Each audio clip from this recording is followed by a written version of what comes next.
Hello. You'll probably have spotted, if you're one of the more eagle-eyed viewers, that I'm filming in a different location today, and for once without the clerical collar. There's a reason for that. Today is technically my day off. Now it seems a bit of a paradox. I should be making a film to put up on our YouTube channel, which is work, on my day off. But I thought I'd explain something, explore something even. In this changing time, in this time of uncertainty and doubt, where the sands shift beneath as the ground doesn't feel safe, we're all discovering, or trying to discover, new ways of being, new ways of being authentic in who we are and what we do. You know, usually on a Monday, which is my day off, I wouldn't be working. I keep a strict diary for myself because otherwise it's so easy just to do too much.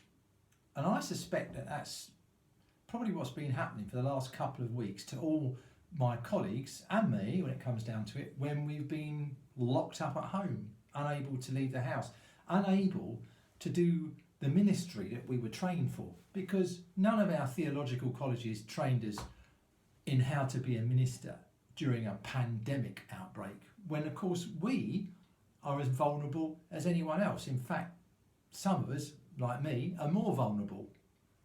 We've discovered that tragically in the last few days with our vital NHS workers, some of whom have died from the COVID-19 virus, including doctors, because they've been fulfilling their calling, their vocation. But you know, even in times like this, I think it's important that we try and maintain, as far as we can, the disciplines of life that we've always adhered to. And what would I be doing if I was on my day off? What I'd be doing is what I'm doing here. This is my studio. I'm fortunate, I live in a manse, and because I live in a manse and there's only myself and my wife, because our children have flown the nest, there are lots of rooms which we can use for other things, such as art. So this is my studio. Behind me is my drawing board. Above me, my shelves where I keep quite a lot of my equipment.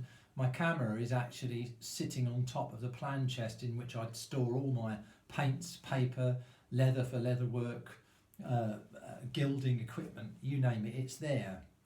The stuff that I use most of all is here beside me, and as you'll see, what they are pens, because one of the things that helps keep my brain working and not thinking about ministry is to lose myself in making letters, in letter form, in calligraphy.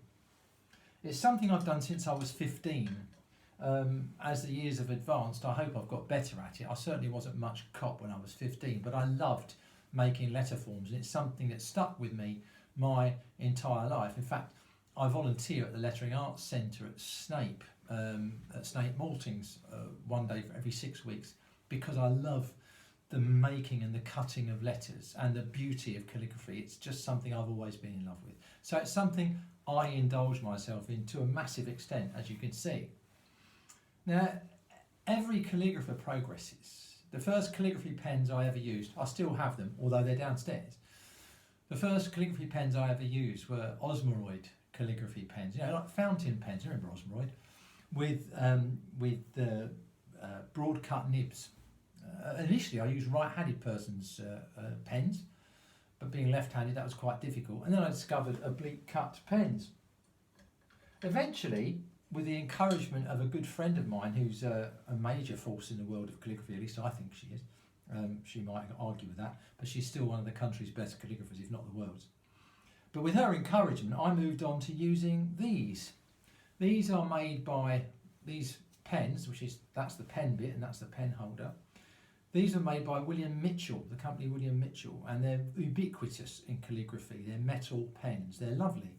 And I've done most of my work, most of my serious work, most of the work that hangs on people's walls, as much of it does, with these pens, probably with this very pen, because it's a 2.5, which is quite one of my usual pens to use. But you can become comfortable with that. It's great to become comfortable with that. It's what you should hope to do.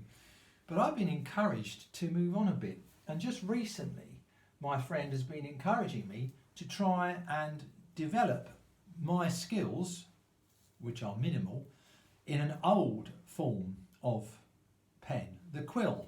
This is actually a turkey quill, which is an experimental one. More often we use these, which are goose quills. They are the flight feathers of a goose, which are dried, sometimes naturally and sometimes using hot sand, and then hollowed and then cut into the shape of the pen you want. They're unbelievable, they're wonderful, but they're different. I'm still learning how to use quills. I'm still trying to learn how to cut quills. That's a whole different issue. But these are ones that have been cut previously for me. They're difficult to use, but they're glorious. And I know that when I finally crack the use of the quill, my calligraphy is going to take off in leaps and bounds. Now, what's this got to do with taking stock? What's this got to do with what's been going on recently? What's it got to do with ministry? What's it got to do with the church? Well, the thing is, I think we all need our personal space. I'm fortunate I have this. We all need our personal time. And I'm taking time out of that personal time, I guess, to make this now, which is kind of paradoxical, but bear with me.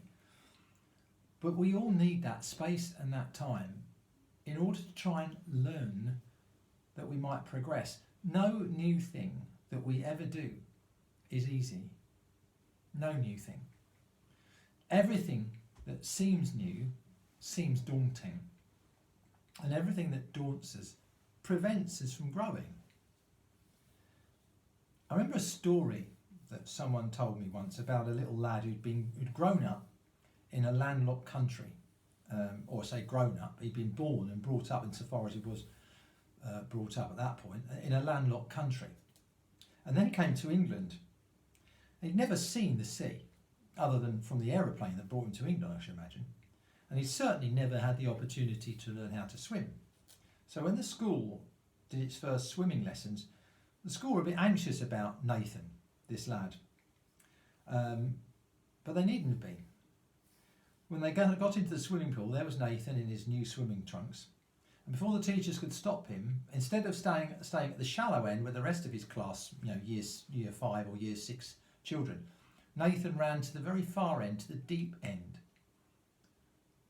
And before anybody could stop him, he plunged in, feet first.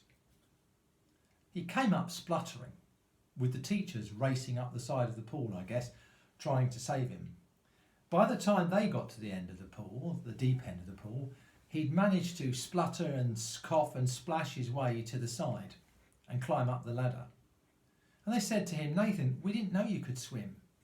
And with a broad smile on his face, he looked at his teacher and said, "No, miss, neither did I." We never really know what we can do in any changed circumstances until we try. We surprise ourselves too often. Very often. We surprise ourselves with how well we accomplish a task which we didn't think ourselves capable of accomplishing. We find ourselves capable of doing far more than we would ever have believed possible in the previous set of circumstances. I think the church has become complacent. I know that sounds weird because many people talk about the church dying, and maybe it is. But maybe this crisis, if nothing else, will remind the church that the church isn't about buildings, isn't about where we meet, it's about who we meet. It's not even about how we meet, it's about that we meet. A ministry, the ministry of the church and of its ministers, is not dependent upon buildings or busyness. We need to take breaks. We need to take time. We need to take personal space. We need to regather and restore and recharge our batteries. And we need to discover again that the unknown need not be unnerving. That what's to come, though we may fear it, may well be something that we can overcome and thrive in and grow. Stay safe, people. Enjoy your time off.